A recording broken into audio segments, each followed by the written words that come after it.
Boa noite. Bruno, claro, eu conversei com ele. Ele está normal, absolutamente normal. Se apresentou com todos os companheiros. E, como eu falei na outra entrevista, ano passado, a mesma coisa. A única coisa que pedimos, e ele, né, deve pedir, mas eu peço por ele, é a presunção de inocência. Né? Uma pessoa que tem o direito de se defender das acusações e ele tem a presunção de inocência. Então, como eu falei, uma postura de uma pessoa que está totalmente tranquila, hoje entrou em campo, foi companheiro dos companheiros, foi amigo dos amigos e absolutamente normal. Enquanto, claro, ele tiver disponível, um jogador muito, muito, muito importante e está disponível para mim. Sobre as casas de apostas, hoje o Diego Ribas colocou um vídeo, para mim foi assim, o que eu quero falar, o Diego falou. Se alguém quer saber o que eu penso, tá, o Diego falou por mim ali. Quando eu era novo, assistia a Fórmula 1 com meu pai e todos os carros tinham uma propaganda de cigarro. Hoje já não pode mais. Eu já recebi várias ofertas para fazer propaganda de casa de apostas.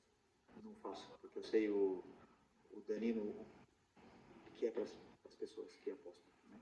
O vício que é uma droga, infelizmente. E daqui a uns anos, daqui a 20 anos, a gente vai estar olhando e falar assim, caramba, todos os times, todos os lugares tinham anunciado casa de apostas, mas o dano que está machucando, está fazendo em tantas pessoas, a gente não tem a real noção ainda, né, do que está acontecendo. E os jogadores eles estão cada vez mais instruídos por o próprio clube. O Flamengo deu uma palestra sobre esse assunto, sobre o que os jogadores podem e não podem. Os próprios, na Espanha, por exemplo, desde que estava lá em 2015, 2016, falavam todos os anos, né, sobre o que a gente tinha, nossa conduta, e o Flamengo fez isso esse ano. Então os jogadores estão cada vez mais instruídos para não serem nunca abordados. E boa noite, Felipe. Léo José, do Coluna do Fla. Ainda também no extracampo. Hoje a gente viu o Flamengo jogar jogo em casa, no Maracanã, só que para 30 mil, 32 mil torcedores no Maracanã. E você, como torcedor histórico, já sabe, torcedor e também jogador multicampeão, sabe a diferença de que é jogar no Maracanã lotado, 55, 60 mil torcedores, e um Maracanã com público reduzido. Como que é para você, agora como técnico, encarar o Maracanã com esse público, sendo que a gente sabe que o potencial da nação rubro-negra é botar 60, 65 mil torcedores? O que eu mais quero é que o nosso torcedor nos leve, nos empurre e lote o Maracanã. É um assunto que não é meu, é da diretoria, claro, né? Não tenho nada a ver com isso. Claro que eu e todos os jogadores trabalhamos sempre pelo torcedor. É o que nos move, né? Por jogar futebol, primeiro, que é o nosso amor, mas o que mais nos motiva é fazer um gol e o estádio todo vibrar e cantar teu nome. Claro que é isso que mais queremos, mas a única coisa que eu peço é que a torcida nos apoie. Eles sabem bem como o Maraca sabe fazer festa. Você fala que eu sou um eterno um torcedor, né, de toda a vida, mas eu nunca pude participar no Maracanã antigo. Nunca pisei nesse Maracanã antigo. Queria muito ter vivido isso como torcedor do Flamengo e que o torcedor ele nos acompanhe. Precisamos muito do nosso torcedor aqui no estádio para poder performar, porque os jogadores se motivam muito mais quando a festa é linda da torcida. Felipe, boa noite. Lars Dalfogo, da Flamengo TV.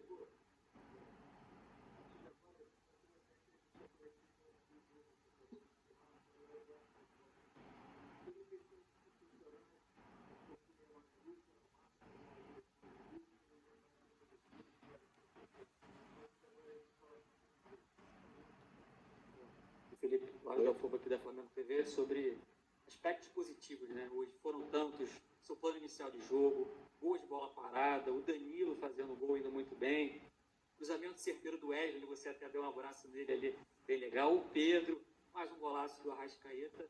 Queria que você comentasse como técnico, quão orgulhoso você sai dessa partida, uma goleada histórica, o quanto isso vai impactar a confiança dos jogadores para esses próximos jogos. estou muito feliz pela vitória, pelo resultado, pela eficácia, né? Fala, né? Que vocês cobram tanto aqui em todas as coletivas. Eu sempre digo que tem vezes que a bola vai entrar de um jeito que ninguém espera e tem dias que a bola não vai entrar. Isso é futebol, mas os jogadores têm esse poder ofensivo. Mas eu não me iludo com o resultado, eu não me iludo com nada disso. Eu sempre, quando analiso, eu tento colocar o resultado de lado, né? Independente da vitória ou da derrota. E hoje, os gols que a gente fez cedo nos deram esse poder, essa confiança e tudo mais, mas são muitas coisas que eu sei que fizemos bem, mas também tem muitas que não fizemos bem. Portanto, o resultado elástico ele é maravilhoso para o torcedor, para os jogadores ganhar confiança, mas o treinador tem muitas coisas que corrigir desse jogo aqui, principalmente no primeiro tempo.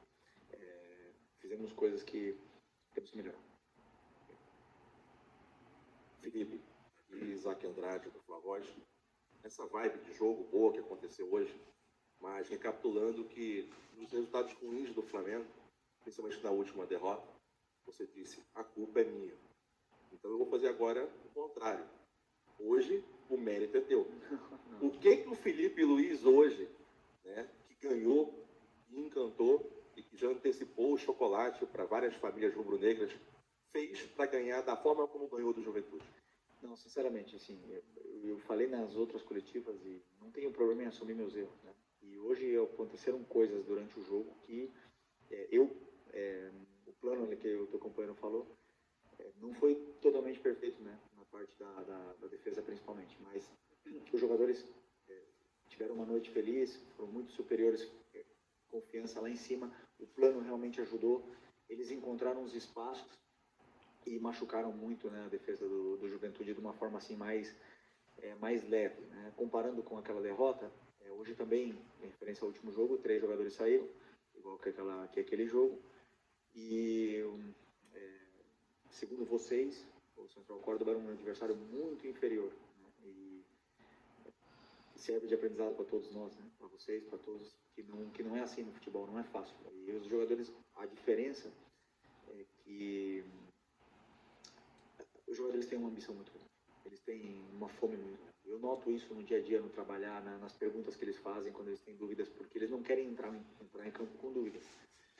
Então, como a gente fez gol cedo, de bola parada e tudo mais, aí eles se sentiram cada vez mais confortáveis no campo, o Juventude cada vez menos, e nos deu esse resultado elástico, que é muito bom para Pedro, para o próprio Danilo, como falou, com o Arrascaeta continuar no nível que ele está. Então é importante que essas vitórias elas venham e nos aproxime muito desse jogo que queremos com a bola, que é o mais importante.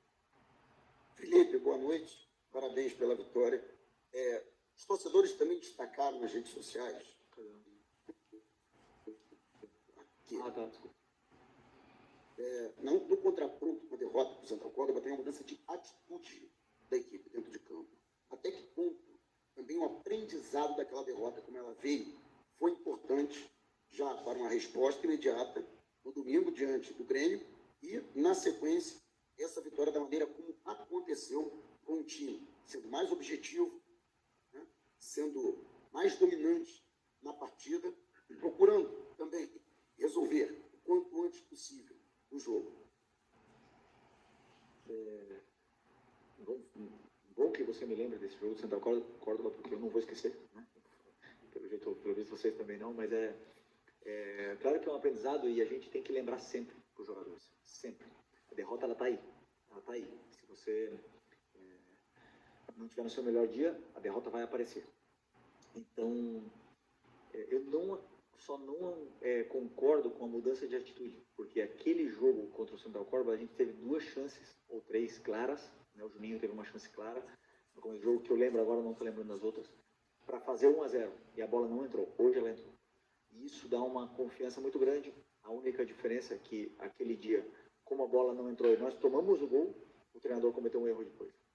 E hoje a bola entrou e os jogadores cada vez mais confortáveis. Então, a atitude eu não concordo contigo. O resto, que foi um aprendizado, não tenha dúvida que a derrota ela machuca, mas ela ensina muito. Boa noite, Felipe Luiz, Pedro Ramos, da Sintonia Esportiva. Eu queria perguntar sobre o Pedro, meu xará, porque hoje ele voltou fazendo 2 gols, já tinha voltado contra o Santa Córdoba. Eu queria saber os dados que vocês têm sobre a chance de relesão desse jogador, porque há 5 anos ele teve a mesma lesão em outra perna e voltou em 9 meses. O que vocês fizeram de diferente para 5 anos mais velho, em outra perna, ele voltar 2 meses antes, e se você também já planeja, talvez, ele ser titular contra o Vasco no sábado? Obrigado. Primeiro, essa pergunta era para o médico, não é para mim, né? Mas eles que planejam, eles fazem o planejamento dos jogadores lesionados. Eu pego os jogadores que estão saudáveis, mas o que eu sim sei é que o Pedro, na lesão anterior, voltou em 6 meses, e não em 9. Nessa aqui ele voltou em 7. 6,5 e 7, uma coisa assim. Os dados, o doutor pode falar muito melhor do que eu, são mais do que seguros para nos dar a confiança de colocá-lo no campo. Então, claro que falta ritmo, falta algumas coisas nele que ele vai pegar conforme ele vai treinando e com a minutagem em campo. Então, mas não sei ainda se eu posso, acho que não posso colocar ele titular. Pedro não pode jogar titular ainda. Acho que tem que ter uma progressão, não sei. Agora, que os jogadores estão sujeitos a terem recidivas, claro que sim. Mas não só ele, todos que entram no campo, que pisam ali, têm o risco de arrebentar o joelho. De todos os times do campeonato. Não queremos que aconteça com ninguém, mas as lesões e o futebol é risco. E quem entra no campo está correndo esse risco. Eu mesmo quebrei as 2 pernas. Estou aqui. Felipe, boa noite. Emanuele Ribeiro, do GE. Globo. O que impressiona, além do resultado, da postura, da atitude do time, é essa intensidade durante os 90 minutos, né? O Flamengo não deixou de jogar em nenhum momento, mesmo com 2, 3, 4-0 no placar, pressionando a saída de bola do Juventude. E essa intensidade é a marca também do seu trabalho, né? Acho que o gol hoje cedo, ele condiciona o jogo, como aconteceu contra o Grêmio, facilita muito para o Flamengo jogar e se impor, como se impôs, né? Mas foi um jogo assim, em ritmo de treino, com você podendo testar, rodar o elenco, fazer testes ali na estrutura do time, mudando ao longo da partida. Qual que é a importância de ter esse elenco todo à disposição? Agora só o Vinha está no departamento médico. Acho que isso faz toda a diferença também para colocar em prática esse trabalho no dia a dia, né? Desculpa, qual foi a pergunta? A pergunta é sobre a importância de ter esse elenco todo à disposição para manter esse estilo de jogo, essa intensidade. A intensidade no começo. Na verdade, uma das coisas que eu bato muito na tecla e que eu luto muito é que o time não baixe o ritmo, que continue com o ritmo alto, a intensidade alta, pressionando o tempo todo. Existem alguns jogadores que estão voltando de lesão e tudo mais, que não conseguem manter o ritmo durante os 90 minutos, mas aí, complementando a tua pergunta sobre o elenco, as peças no banco e com o elenco todo disponível, são extraordinárias. E eu amo ter essa dor de cabeça. Eu amo ver jogador bravo comigo porque não joga, porque isso quer dizer que eu tenho todos disponíveis, né? E eles fazem a intensidade aumentar. Por quê? Porque o jogador que entra, ele quer fazer gol, ele quer dar assistência, ele quer fazer as jogadas, então ele pressiona, ele corre, ele luta e continua jogando bem com bola. E mantém o nível de intensidade da equipe. Então, claro que o elenco é o que faz essa diferença. E uma das coisas que eu peço muito é que com 2-0, por exemplo, 3-0, que o time nunca baixe o ritmo. E hoje eles fizeram isso e vem comprando essa ideia. Felipe, boa noite. Felipe, fazendo um recorte do jogo contra o Inter e do jogo contra o Córdoba, dos últimos 2 jogos, no jogo contra o Inter, o Juninho ele tem uma chance de cabeça, o Rocher, muito mérito dele também, faz a defesa. No jogo contra o Córdoba também acaba que perde um gol ali antes dos 4 minutos. No jogo contra o Grêmio, o Arrasca aproveita essa oportunidade de fazer esse gol no começo. E hoje, o gol saiu ali com 11 minutos mais ou menos, mas antes do gol a gente já via o time chutando de fora da área. Foi uma orientação sua para que, quando o adversário ele jogar com... A gente via ali claramente 2 linhas de 4, né, defendendo no Juventude. Foi uma orientação sua que os jogadores arriscassem mais de fora da área quando tivesse essa chance, assim, quando tivesse muito embolado a defesa do time adversário. Eu queria que você falasse sobre isso, dessa importância desses gols logo no começo, até para o Flamengo conseguir impor o seu jogo sobre o adversário. Eu falei em outra entrevista que, por exemplo, o jogo é um guia para a gente, para poder corrigir e melhorar a nossa equipe. Uma das coisas que falta realmente é a zona de finalização. O time chega, mas, cara, as chances quando os adversários se fecham nunca são claras, né? E aí você tem que buscar recursos como cruzamento, chute e tudo mais. E claro que uma das coisas que tínhamos e temos que continuar melhorando é esse terço final. Acho que eu vi uma entrevista do Seabra essa semana que ele fala, né, sobre criar mecanismos, e a gente faz isso, a gente leva o time até ali, depois dá mecanismos para eles ocupem bem a área, para que eles entrem nos intervalos, para que eles ataquem o espaço e encontrem soluções por si só para poder resolver. Depois a qualidade do jogador aqui faz a diferença, porque eu não posso nunca fazer um treino e ensinar o jogador a chutar a bola do jeito que o Arrasca chutou hoje, é impossível. Então eu levo ele até ali, eu crio a estrutura, dou mecanismos, depois a qualidade dele aparece e sobressai. E como eu disse também, tem dias que a gente vai ser mais feliz e outro dia vamos estar mais espessos na frente do gol, mas o importante é que o time mantenha a estrutura e a solidez, porque para mim é muito, muito importante que o time seja sólido na parte defensiva, que foi um dos guias que a gente teve que melhorar no jogo da Libertadores. Felipe, aqui à sua direita, Sérgio Lobo, parabéns aí pela vitória. Queria que você falasse um pouquinho mais sobre o Arrascaeta, porque eu tenho percebido nos últimos jogos que o rendimento dele fisicamente tem melhorado muito. Queria saber se vocês estão fazendo um trabalho com ele diferenciado nesse sentido. E outra coisa, sobre o posicionamento dele. Também me parece que ele está jogando mais perto do gol. E ali ele é muitas vezes letal, como foi hoje, como foi contra o Grêmio 2 vezes.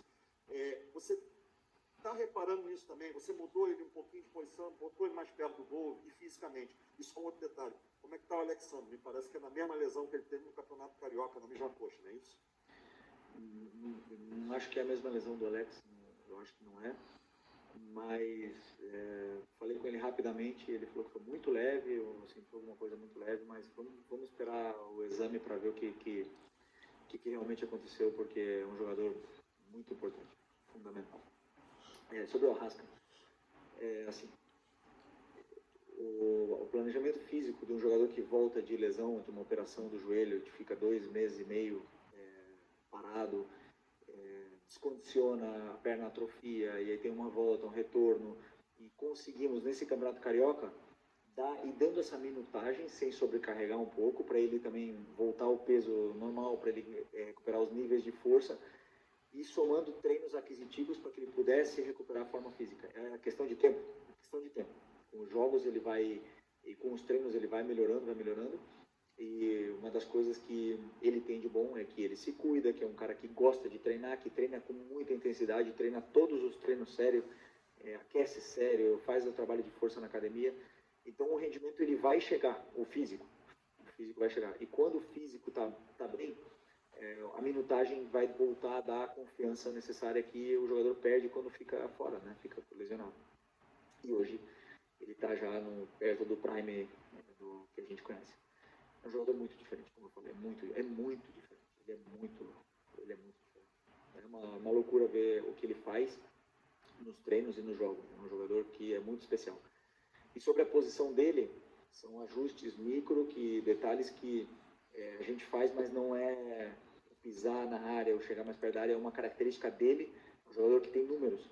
Ele te dá gols e assistências altos durante uma temporada, então ele dá quase toda a temporada mais de 10 gols e mais de 10 assistências. Portanto, é um jogador que pisa a área. Um jogador que não pisa a área, que não tem essa facilidade de chegar, ele não te dá esses números. Então, é uma coisa dele, e nos próprios treinos você vê que ele está ali toda hora, que ele está chegando, porque ele tem esse faro, né, de gol e de assistência. Então, é mais dele do que meu, esse posicionamento. Boa noite, Felipe. Aqui, Cidão Marinho da Litoral News. O Flamengo faz um belíssimo início de brasileiro. É o time que mais cria grandes chances disparado. É o melhor ataque da competição também de forma disparada. Queria que você fizesse uma análise dessas 4 rodadas iniciais, se a equipe está produzindo tudo aquilo que você quer dentro do gramado. São 2 jogos agora em sequência, sem sofrer gols também. De que maneira você trabalha com os seus jogadores a partir de agora para manter essa regularidade dentro do Campeonato Brasileiro? É o campeonato que requer regularidade, 38 rodadas, para chegar lá no final e conquistar o título. Obrigado. É uma maratona, né? Mas o que eu peço para eles é fácil. que hoje à noite comemorem, não podem sair, mas ainda tem jogo sábado, mas eu falo assim, que comemorem, que curtam o jogo, a vitória, que esqueçam tudo e que curtam essa vitória, porque não é fácil vencer, não é fácil vencer. Confia em mim, não é fácil vencer. E curtam hoje e amanhã é Vasco. É trabalhar, preparar o jogo contra o Vasco. Vamos treinar com os jogadores que não jogaram. Sexta-feira vamos preparar o jogo e vamos pro sábado para tentar fazer um grande jogo. Não temos que pensar na rodada 30, nem na 38. Temos que pensar na próxima rodada. Esse é o meu pensamento, o que eles também consomem, é o dia a dia, é o jogo que vem, como diria meu treinador, é partido a partido, né? A gente trabalha assim e vem dando certo. Boa noite, Felipe. Bruno Castanha, do Esporte. A gente vem falando nesses últimos jogos sobre a falta de contundência, de efetividade do Flamengo nesses últimos jogos. Hoje não. Hoje teve muitos gols e gol de cabeça, gol de fora da área. Mas eu quero falar especificamente do gol do Plata. Você, ano passado, eu te perguntei sobre a posição que você pensava em escalar o Plata e você me falou que ele poderia ser esse falso 9. Hoje você escalou nessa posição, ele faz um gol no ataque de espaço, que você fala que é fundamental para o jogo, mas também o que ele gera de jogo jogando por ali. Eu queria que você comentasse especificamente sobre isso. Obrigado. O Plata é um jogador muito completo. É um tipo de jogador que apaixona o torcedor, porque ele corre o jogo todo, ele luta, ele tem muita qualidade. Ele joga muito bem pressionado. Ele não foi falso 9, ele foi 9, verdadeiro 9. É um 9 que tem que apoiar quando tem que apoiar e tem que atacar espaço quando tem que atacar. E fez um excelente jogo. O difícil é deixar o Plata fora. Isso é difícil. Então, às vezes, quando um cara é tão bom, o treinador ele tem que dar um jeito de colocar esse jogador. E por isso que eu falo, é muito bom ter essa dor de cabeça. Porque quando não começa a Plata, pode entrar no segundo tempo, tem Luiz, tem Matheus Gonçalves que não jogou, e o Gerson pode jogar de volante, o Plata pode jogar de atacante. Eu vou mexendo essas peças desse jeito para poderem jogar, porque como é que eu deixo fora? Ele é muito bom. E aí que eles briguem entre eles e eu também quebro a cabeça aqui quem sai ganhando com esse olho. Felipe, tudo bem? Boa noite aqui no meio. Gabriel, do canal Paparazzo Rubro Negro. Parabéns pela vitória. Felipe, hoje você teve um retorno importante, né? Do Danilo, zagueiro, que a gente sabe da qualidade que tem o Danilo. Hoje foi um jogador que de 104 passes que ele deu, foram 100 passes certos, foram 4 passes errados durante todo o jogo, acabou fazendo gol também. Um jogador que acelera muito a partida. Eu queria que você falasse sobre o retorno do Danilo e como você enxerga essa briga pela posição lá atrás, né? Você tem o Léo Pereira e o Léo Ortiz, que eram jogadores que ainda são jogadores com maior minutagem no ano, com exceção do Rossi, claro. Como que você enxerga agora com o retorno do Danilo essa briga pela posição lá atrás? Obrigado, parabéns pela vitória. Um jogador, não preciso nem falar, né? Do nível desse jogador, vocês viram hoje e vocês veem, viram na seleção, viram a carreira que ele fez, então não dispensa comentários a qualidade que tem esse jogador.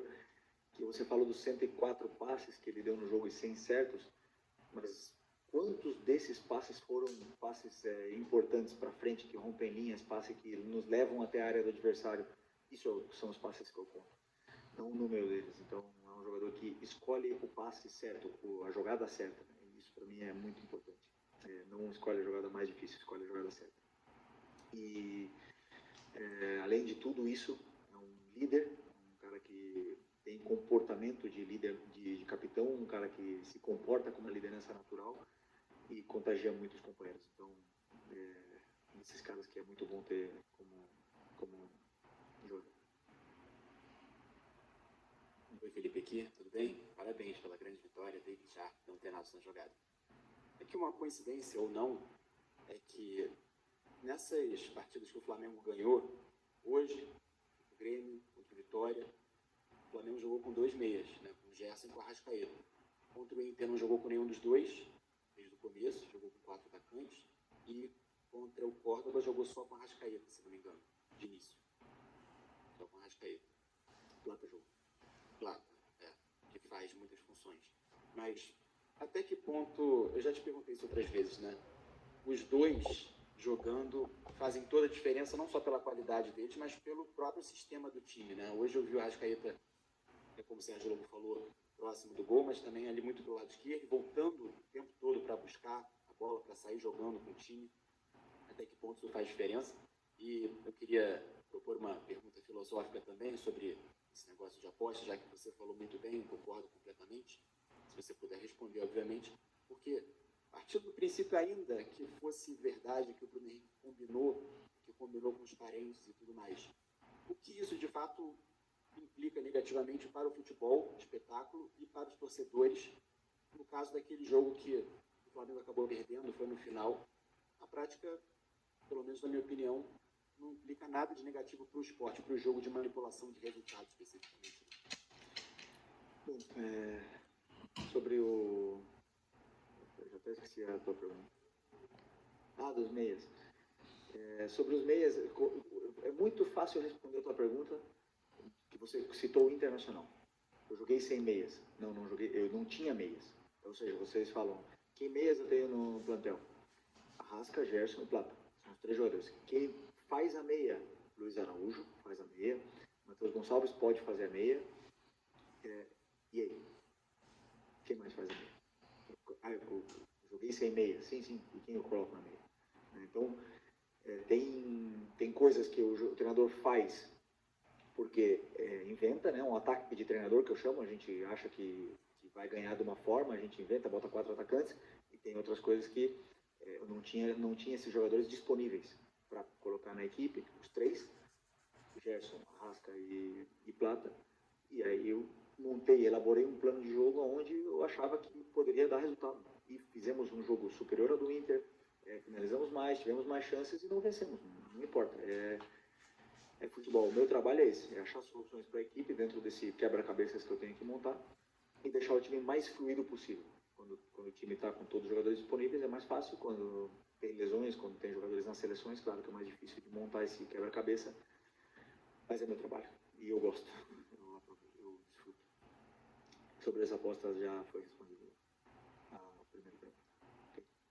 Felipe, boa noite. Ian Repia, faz andar e sintonia esportiva. A gente já traçou alguns paralelos, você já falou também sobre a derrota na Libertadores para o Central Córdoba, traçando paralelos com o jogo de hoje também. Naquela ocasião, você foi muito criticado por parte da torcida e da imprensa também por ter feito algumas mudanças, não ter entrado com um time, muitos acreditam ser o titular, né? Por ali o Gerson, o Pulgar, o Wesley. Hoje você também promoveu muitas mudanças e a gente viu um jogo espetacular do Flamengo. Você já falou que tem coisas para corrigir, sempre tem, mas o Flamengo foi bem superior, fez um placar histórico no Maracanã. Isso, de certa forma, é um recado, passa um recado para a torcida e para a parte da mídia de que as mudanças vão acontecer de acordo com o que você tem à disposição e com o plano de jogo traçado para aquele jogo. Que não foram as mudanças o motivo pela derrota do Flamengo, assim como não foram as mudanças também só o motivo para a vitória de hoje. Não, é que assim, aquele dia, sobre as mudanças, né? Tem jogadores que não estão em condições de começar e jogar os 90 minutos. Então eu prefiro deixar como opção, porque o risco de colocá-los no campo toda semana é o que aconteceu com o Alexandre hoje. É um risco que eu corro. E eu escolho correr, às vezes escolho poupar. Poupar não, preservar do jogo. Mas não foi esse o motivo de ter perdido o jogo contra o Córdoba. E as críticas são válidas.